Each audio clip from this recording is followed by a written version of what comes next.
And welcome to Technology Tap. I'm Professor J. Rod. In this episode, troubleshooting PC hardware. Let's tap in.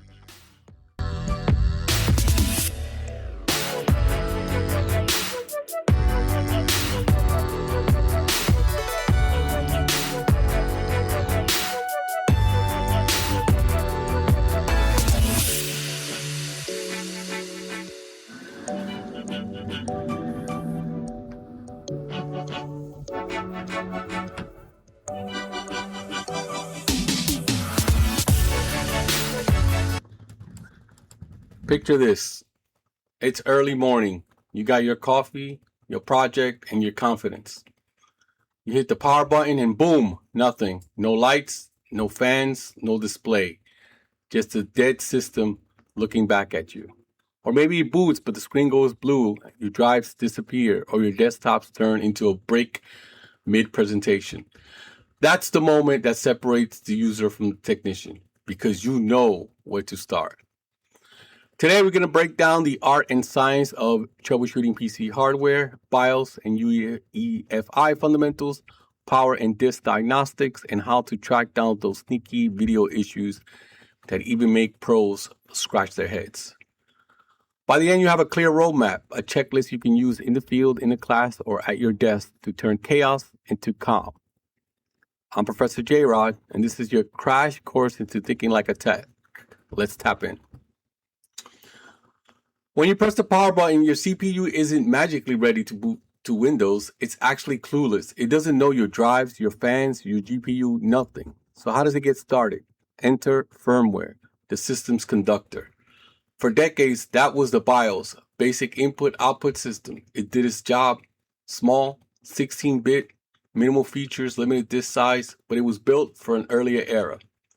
Now we have UEFI, the Unified Extendable Firmware Interface, a smarter, more secure, and more flexible approach.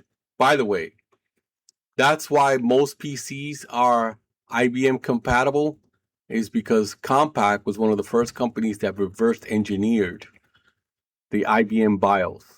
And that's why you can take any computer and switch parts on it. Before, you couldn't do that. BIOS versus UEFI. BIOS uses a master boot record, which caps drive sizes and partitions. UEFI uses GPT, GUID partition table, which supports massive disk, secure boot, and fast boot times. Think of BIOS as a stick shift from the 80s, reliable but limited. UEFI is the modern electric vehicle, more controls, more efficiency, more intelligence. When a BIOS or UEFI update finishes, I always do three things. 1. Check boot order. If your OS drive isn't first, you'll get no boot device found. 2. Check storage mode. Windows installs in AHCI, which won't boot in RAID mode. Check Secure Boot. If you're using unsigned loaders or dual booting, like Linux, Secure Boot can block you. True story, after UEFI rollout, half the lab machines suddenly failed to boot. The fix, convert their disk from MBR to GPT and repair the boot entries. 10 minutes later, all systems green lit. UEFI can disable front USB ports, great for security and confusing for techs. Fan monitoring, a lifesaver. If a system shuts down randomly, check the fan RPMs. Overheating is a silent killer. And firmware passwords, set them carefully and document them. Lose one, and you're reflashing or replacing chips. Secure Boot ensures only trusted bootloaders start, blocking rootkits before the OS even loads. TPM, Trusted Platform Module, stores encryption keys and provides system integrity. If one PC fails secure checks while others pass, check for tampered firmware or failed TPM binding. When all else fails, reset to optimize default. Verify time and date, confirm storage visibility, and always double check that your I/O pump and CPU fan headers are correct. Half of all mystery reboots trace back to something simple as that. Power and disk troubleshooting. Dirty power. Power supplies age like milk. Capacitors dry out, rails sag, stability fades. A line interactive UPS isn't a luxury, it's insurance. Voltage regulation alone prevents countless ghost errors. The power-up ladder. When nothing happens, think outside in. Check the outlet. Check the switch. Reset the 24-pin and 8-pin CPU cables, and try a known good PSU, or power supply unit. If the fan spins but no displays, reset the RAM and GPU, try onboard video, clear the CMOS. Post beeps or LEDs, decode them. They're the motherboard's SOS. And boot loops, often unstable memory profiles, disable XMP or Expo, return to default, and retest. Boot and drive errors. No boot device errors usually means wrong boot entries, missing partition, or cable issues. NVMe not found. Check if the M.2 shares lane with SATA. Some boards disable one when the other one's in use. Blue screens after cloning. That's a driver mismatch. Safe mode, rollback, done. Drive performance. Smart warnings. Never ignore them. An SSD slowing down could be full, hot, or updated. Free space, cooling, and firmware updates bring them back to life. RAID explain. All right, let's shift gears to RAID. Redundant array of independent disk. RAID is all about trade-offs: speed, fault tolerance, and capacity. You cannot have it all, but you can pick what matters most. RAID 0. RAID 0 splits data across two or more drives. The advantage? Speed. Multiple drives read and write together like a team. The downsides? No safety net. If one drive dies, all your data is gone. RAID 0 is great for gamers, editors, and scratch disks where speed matters more than safety. RAID 1. RAID 1 duplicates everything on two drives. Lose one, you're still running. It's simple, reliable, and great for small servers, but you lose 50% capacity. If you have 2 terabyte drives, you're only ever going to be using 2 terabytes. The other 2 terabytes are just in case. Speed isn't the goal. Uptime is. RAID 5 needs at least 3 drives. It stripes data and parity, offering a sweet spot between protection and performance. If one drive fails, the array rebuilds using parity data. But parity calculations slow writes, and if a second drive dies during rebuilding, you lose everything. Use RAID 5 when read performance matters, file servers and archives, but keep backups ready. One thing I will tell you about the RAID 5. On the literature, with CompTIA, it will tell you wait until it's downtime to switch the other RAID, to switch the drive. If one of the drive dies, CompTIA will tell you, oh, wait until downtime and then switch it. Don't wait too long, because if another drive dies, that's it. So if it drives on Tuesday, one drive dies on Tuesday, and they tell you, oh, wait till Saturday when we're closed to change it. Don't wait till Saturday. One, you're going to experience a significant performance hit. Everybody's going to be asking you, why is the server so slow? That's number one. And two, you never know when the other one's going to die. And if the other one dies, you lose everything. Lose everything.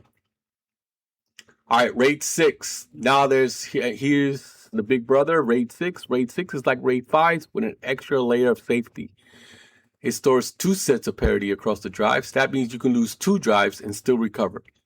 The advantage, high fault tolerance. You can survive double failures, a lifesaver for large arrays. The disadvantage, performance hits. Write speeds drops because of dual parity math, and you lose 2 drives worth of capacity. RAID 6 is perfect for environments where uptime is mission critical. Think enterprise, NAS units, or labs with dozens of drives spinning 24/7. But remember, more drives means more rebuild time. RAID 6 is safer, not faster. RAID 10. RAID 10 combines the best of both worlds, the speed of RAID 0 and the redundancy of RAID 1. You need at least 4 drives. Half your space is for mirrors, half for stripes. It's expensive but blazing fast. Lose 1 drive per mirror pair and you're fine. Database, virtualization host, production server, RAID 10 is your performance fortress. But again, you have to lose, yes, you could lose 2 drives, but you have to lose the right drives, right? Because let's say you have 2 A's and 2 B's. If you lose both A's, then you're done, right? You lose everything. So you just got to be careful with that. All right, so let's recap. RAID 0 is for speed only.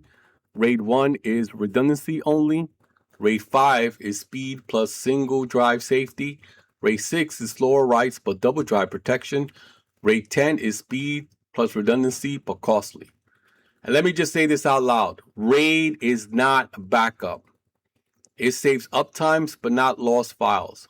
Backup offsites, off network, and off the clock. Make sure you do that backup. I've seen people get in a lot of trouble not backing up their stuff.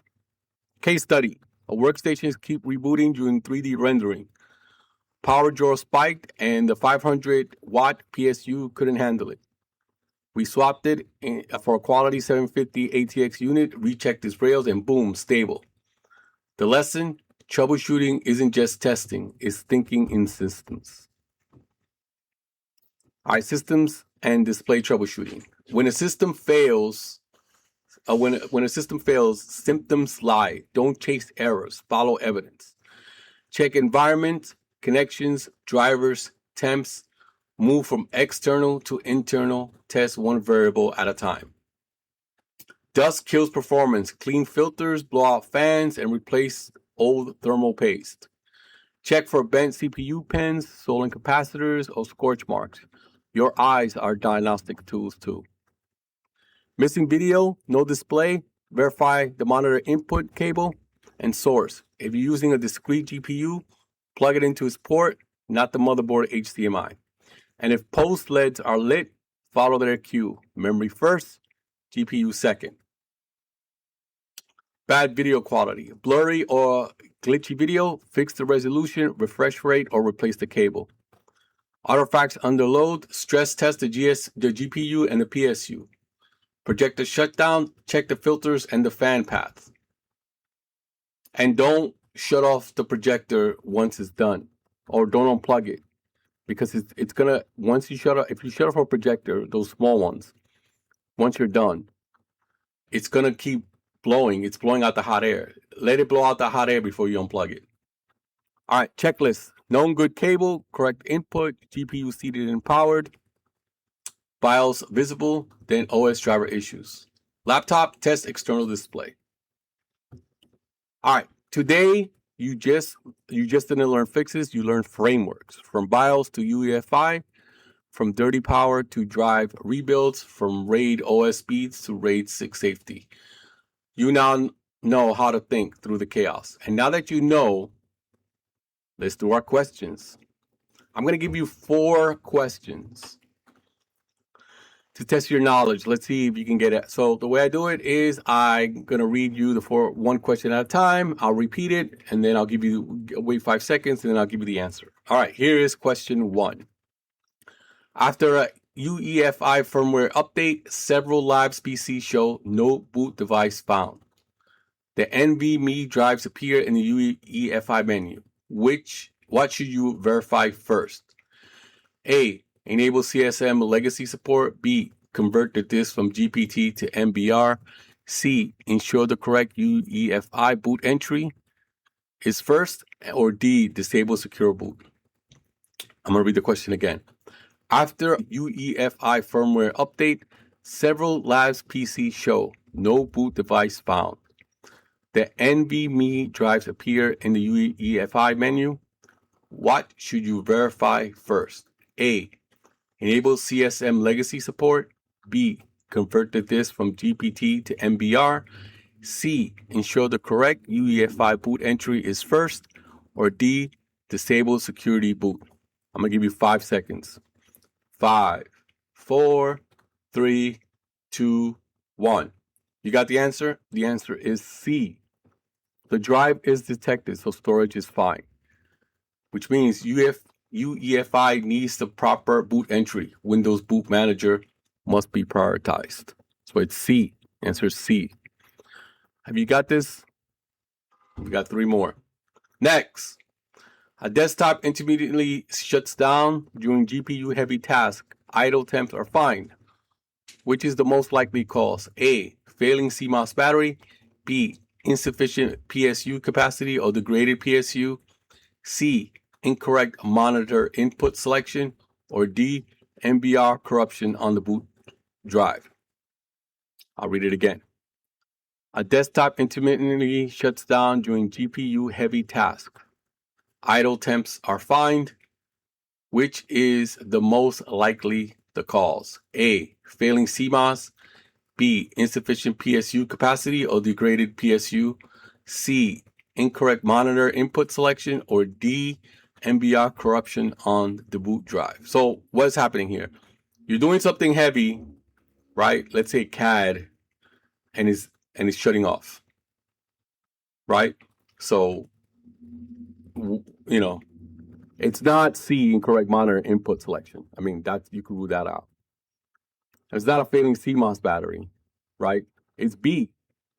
Load-induced shutdowns usually means a failing or undersized power supply.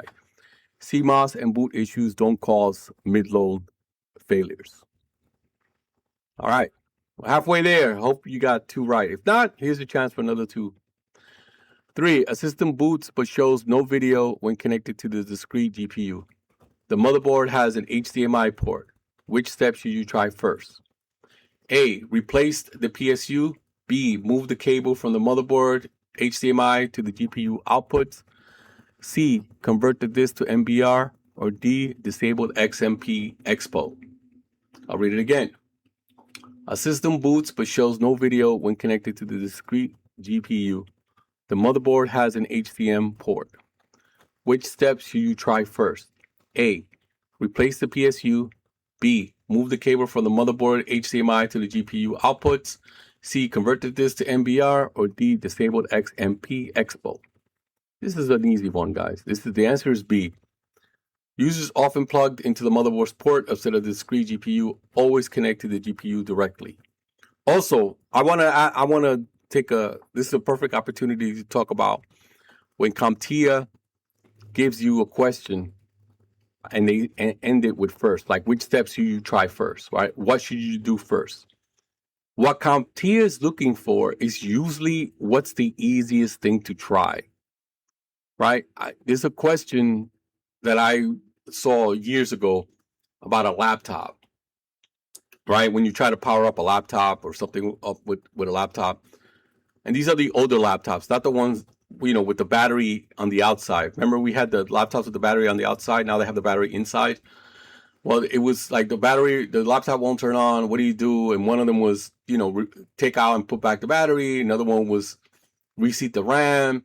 The other one was unplug all peripherals, right? I forgot what the fourth one was. It's the battery. You take it out, you put it back in. That's the easiest thing to do. CompTIA wants you to start with the simple stuff first, because why are you going to start doing all this, taking a computer apart when it's just a cable, right? So when you see that in the CompTIA question, what should you try first, or just the word first, you try to see that it's the simple task first. Now, you have to think about it like this. It may not be the right answer, right? I might reseat the battery on the laptop and it still might not work. It might be something else that's wrong, right? It's not asking you how you fix it. It's asking you, what should you do first? And it always wants you to do the simple stuff first. Now, it's up to you. You have to know what the simple stuff is first. But yeah, it's always going to ask you to do the simple stuff first. All right, last one. A RAID 6 array reports a degraded state. 2 drives have failed. What is the best immediate action? A. Replace both drives and start a rebuild. B. Delete the array and recreate it. C. convert to RAID 0 for speed, or D, continue using it until all drives fail. I'll read it again. A RAID 6 array reports a degraded state. 2 drives have failed. What is the best immediate action? A, replace both drives and start a rebuild. B, delete the array and recreate it. C, convert to RAID 0 for speed. Or D, continue using it until all drives fail. What's the answer? I'll give you 5 seconds. 5, 4, 3, 2, 1. All right, the answer is A. RAID 6 tolerates 2 drives fails. Replace them and rebuild. Never delete or convert the array. You lose parity in data. But at this time, you lost 2, so you lost everything. So, you can do a rebuild. But at this point, your whole thing is hosed, and you have to, hopefully you have good backups. And I'm telling you, like I said before, backups are important. I've seen people get fired or almost get fired because of not having a good plan for backups. If you're in charge of the backups, if that's your job, if you're listening to this and your job is part of backing up, check your backup now. Most people don't back up. My students tell me all the time that they back up. I know they don't back up. It's nowadays they make it so easy for you to back up. You don't have to back up your Windows. You don't have to back up your Word. That's all on the cloud. All you got to do is back up your documentation. That's pretty much what we all back up nowadays anyway. Right click on downloads or right click on documents, right? Upload to whatever drive you have, Google Drive, OneDrive. I have a NAS drive that I just, copy paste to and let it run overnight when I back up. Yeah. I remember one time when I was working on my dissertation and my hard drive crashed and I lost everything. All my dissertation papers. But luckily, I passed everything that I wrote, I passed it through Grammarly to check for grammar. And I had Grammarly Pro and it kept it. So I had everything there. Everything was there. I didn't care about anything else. But the papers that I had written, because I had to make one website and post all my papers on there, and I didn't have them. So, though, be careful when you if you're gonna go and save to like Google Drive. I think Google Drive, when you save documents in Google Drive, it puts everything the same date. So if you're one of those people like me who don't save with exactly the same, like if I'm writing a paper on podcasting and I don't save it like draft 1 podcasting, then you're going to be opening up a lot of Word documents if you upload to Google Drive because it all puts it the same date. So, all right. Troubleshooting isn't guessing. It's pattern recognition. It's patience. It's practice. I'm Professor J-Rod, and this has been Technology Tap, the show where we keep tapping into technology one circuit at a time. Until next time, keep your cables neat, your backups verified, and your curiosity sharp.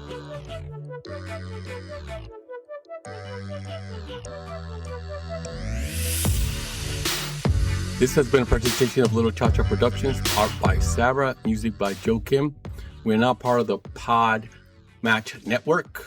You can follow me at TikTok at Professor J-Rod, that's J-R-O-D, or you can email me at ProfessorJrod, J-R-O-D, at gmail.com.